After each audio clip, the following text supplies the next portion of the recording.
বন্ধুরা, ডিম পরোটা তো অনেকভাবেই বানিয়েছেন। একবার এই নতুন পদ্ধতিতে বানিয়ে দেখুন, যেমন টেস্টি হবে আর তেমনি তুলোর মতো নরমও হবে। 2 দিন রেখে দিলেও শক্ত হবে না। খুব সহজভাবে ঘরে থাকা সামান্য উপকরণেই ঝটপট বানাতে পারবেন।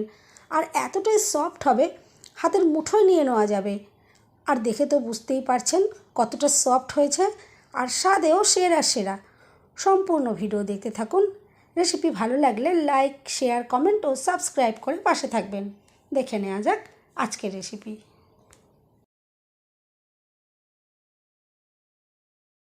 নমস্কার বন্ধুরা, আমি পাপড়ি পদ্মাবতী ফুড ক্রিয়েশনে আপনাদের সবাইকে স্বাগত। ডিম পরোটা তৈরি করার জন্য প্রথমেই একটা জায়গা নিয়ে নিলাম, আর একটা ডিম আমি এখানে দেখুন প্রথমে ভেঙে নিচ্ছি। এরপরে ডিম খুব ভালো করে ফেটিয়ে নেব। দেখুন খুব ভালো করে আমি ডিমটা ফেটিয়ে নিচ্ছি, আর অবশ্যই এই ডিমটা খুব ভালো করে ফেটিয়ে নিতে হবে। ডিম ফেটানোটা যত সুন্দর হবে পরোটাগুলো ততটাই সুন্দর তৈরি হবে। দেখুন আমি একটা চামচ দিয়ে খুব ভালো করে ফেটিয়ে নিচ্ছি।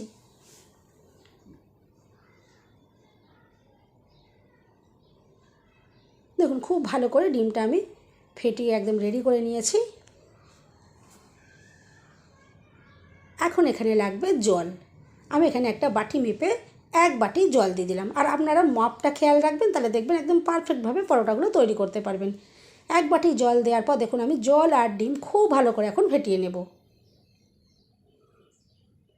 আর আবারও বলছি, এই ভালো করে ফেটিয়ে নিতে হবে। ফেটানোটা যত সুন্দর হবে পরোটাগুলো ততটাই সুন্দর তৈরি হবে। এরপর আমি স্বাদ মতো এখানে নুন দিয়ে দিচ্ছি, আর দিয়ে দিলাম 1 চামচ মতো সাদা তেল, আর দিয়ে দেব 1 চামচ মতো চিনি। এতে কোনো মিষ্টি হবে না, কিন্তু এর টেস্ট খুব ভালো আসবে, কালারটাও খুব ভালো আসবে। এরপর দেখুন আবারও সব কিছু ভালো করে মিশিয়ে নিলাম। এরপর আমি এখানে নিয়েছি ওই বাটি মেপেই 1 বাটি ময়দা। যে বাটি মেপে আমি জল নিয়েছি সেই বাটিরই দেখুন 1 বাটি ময়দা আমি এখানে দিয়ে দিলাম। আমি এখানে ময়দা দিয়ে তৈরি করছি, আপনারা ময়দা পছন্দ না করলে এখানে আটা দিয়েও তৈরি করতে পারেন। 1 বাটি ময়দা দিয়ে দেখুন খুব ভালো করে আমি এখন মিশিয়ে নিলাম। এরপর এখানে আমি আরও 1 বাটি ময়দা নিয়েছি। 1 বাটি জলের জন্য এখানে 2 বাটি ময়দা ইউজ করতে হবে। দেখুন আরও 1 বাটি ময়দার আমি কিছুটা পরিমাণে দিয়েছি, আর সবটা এখানে দিলাম না। এখন দেখুন বাকিটা দিয়ে দিলাম। টোটাল 2 বাটি ময়দা আমি এখানে ইউজ করছি পরোটা তৈরির জন্য। এখন দেখুন প্রথম অবস্থায় আমি একটা চামচ দিয়ে এভাবে নেড়ে নেড়ে নিচ্ছি। এইভাবে নাড়াচাড়া করে আমি ভালো করে মিশিয়ে একটা ডোয়ের মতো তৈরি করে নেব। প্রথম স্টেপটা আমি হাতে করে করছি না, এটা বড্ড চিটচিটে মতন একটা হয়, সেই জন্য দেখুন আমি চামচটা দিয়ে একটু মেখে নিচ্ছি। আর এখন দেখুন চামচটা সরিয়ে রাখবো। চামচটা সরিয়ে এরপরে হাত দিয়ে খুব ভালো করে ময়দা মেখে নেব। আর এই পরোটাগুলো তৈরি করার জন্য হাত দিয়ে খুব ভালো করে ময়দাটা মেখে নিতে হবে। আর হাতে দেখুন আমি একটু তেল নিয়ে নিলাম। আর যেহেতু এই পরোটাগুলো খুবই সফট হয়, সেই জন্য এই ময়দা মাখাটা কিন্তু এরকমই সফট করে তৈরি করতে হবে। এখন দেখুন আমি বারে বারে একটু তেল এখানে হাতে নিয়ে নেব আর ময়দাটা মেখে নেব। এখানে আমি আরও 1 চামচ মতো তেল নিয়েছি, সেটা দেখুন হাতের মধ্যে একটু দিয়ে দিয়ে যদি মেখে নেওয়া হয় তাহলে ময়দাটা হাতের মধ্যে আর আটকিয়ে যাবে না। আর এইভাবে তেল অল্প করে দিয়ে ময়দাটা যদি মেখে নেওয়া হয় দেখবেন খুব সুন্দরভাবে হাতের থেকেও ছেড়ে যাবে, জায়গা থেকেও ছেড়ে যাবে। আর দেখুন দেখে তো বুঝতে পারছেন ময়দাটা একদম একদম মোমের মতো মাখা হয়েছে। দেখুন মাখাটা যে কতটা সফট হয়েছে আশা করছি আপনারা নিশ্চয়ই দেখে বুঝতে পারছেন। পরোটাগুলো সফট তৈরি করার জন্য ময়দাটা ঠিক এইভাবেই সফট করে তৈরি করতে হবে। দেখুন কতটা নরম করে আমি মেখে রেডি করে নিয়েছি। এখন এটা চাপা দিয়ে রেখে দেবো রেস্টে 10 মিনিটের জন্য। 10 মিনিট রেস্ট হলে ময়দাটা সুন্দরভাবে সেট হয়ে যাবে। দেখুন 10 মিনিট পর আমি চাপাটা খুলে নিয়েছি। আর এখন হাতে সামান্য একটু তেল লাগিয়ে নিয়ে আমি এখান থেকে লেচিগুলোকে তৈরি করে নেব। এরপরে এটার কিন্তু মাখার বেশি প্রয়োজন পড়বে না। মাখাটা প্রথমেই দেখুন কত সুন্দরভাবে আমি রেডি করে নিয়েছিলাম। এখন এখান থেকে জাস্ট লেচিগুলোকে রেডি করে নেব। আমি এখানে একটু সাদা তেল হাতে মাখিয়ে লেচিগুলো তৈরি করে নিয়েছি, তবে আপনারা চাইলে গুঁড়ো ময়দাও হাতে লাগিয়ে লেচিগুলোকে রেডি করে নিতে পারেন। আর একটু সামান্য বড় বড় করে আমি এগুলো লেচিগুলো তৈরি করছি, কারণ যেহেতু পরোটা একটু মোটা মোটা হলে খেতে বেশি ভালো লাগে। সমস্ত লেচিগুলো দেখুন রেডি করে নিয়েছি। এরপরে একটা লেচি নিয়েছি আর গুঁড়ো ময়দা দিয়ে দেখুন বেলে নেব।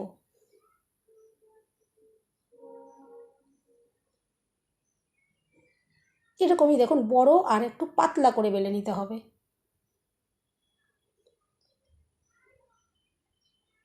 দেখুন বড় সড়ো করে আমি রুটির মতো করে বেলে নিয়েছি আর পাতলা করেও বেলেছি।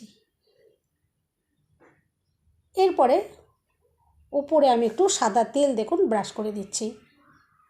সামান্য পরিমাণে তেল নিয়ে এভাবে সম্পূর্ণ রুটিটার ওপর মাখিয়ে দিয়েছি আর একটু গুঁড়ো ময়দা দেখুন ছড়িয়ে দিলাম। এরপরে হাত দিয়ে খুব ভালো করে মাখিয়ে দেবো যাতে রুটির সব জায়গায় খুব ভালোভাবে তেল আর ময়দাটা লেগে যায়। এখন একটা ছুরি নিয়ে দেখুন মাঝখান থেকে বসে এভাবে কেটে নিলাম। আশা করছি আপনারা ভিডিও দেখে নিশ্চয়ই বুঝতে পারছেন। আর এইভাবে একটা সাইড থেকে দেখুন রোলের মতো করে আমি মুড়িয়ে নিচ্ছি। এইভাবে তৈরি করলে পরোটার মধ্যে অসংখ্য লেয়ার তৈরি হবে।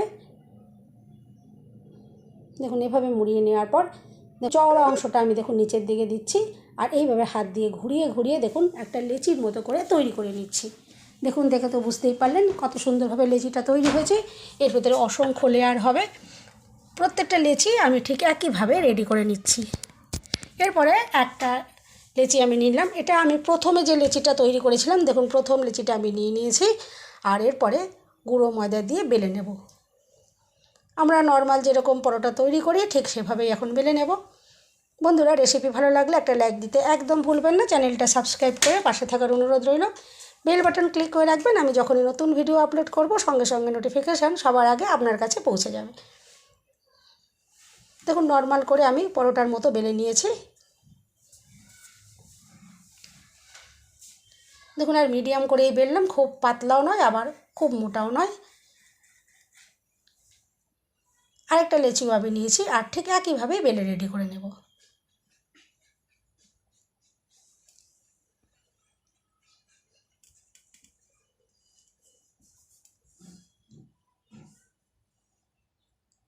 এখন পরোটা ভেজে নেওয়ার জন্য আমি এখানে একটা ফ্রাই প্যানে কিছুটা তেল গরম করে নিয়েছি আর তেলটা ভালো করেই গরম করে নিতে হবে আর হাই ফ্লেমে এই পরোটাগুলো ভেজে নেব।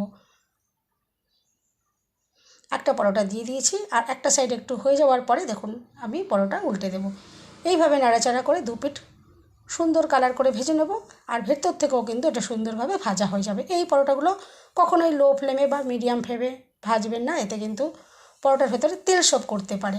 হাই ফ্লেমে এই পরোটাগুলো যদি ভাজা হয় তাহলে কিন্তু একদমই তেল শোপ করবে না। আর এই পরোটাগুলো ভাজতে একদমই সময় লাগবে না, খুব কম সময়ের মধ্যে রেডি হয়ে যাবে। দেখুন একটা পরোটা রেডি হয়ে গেছে।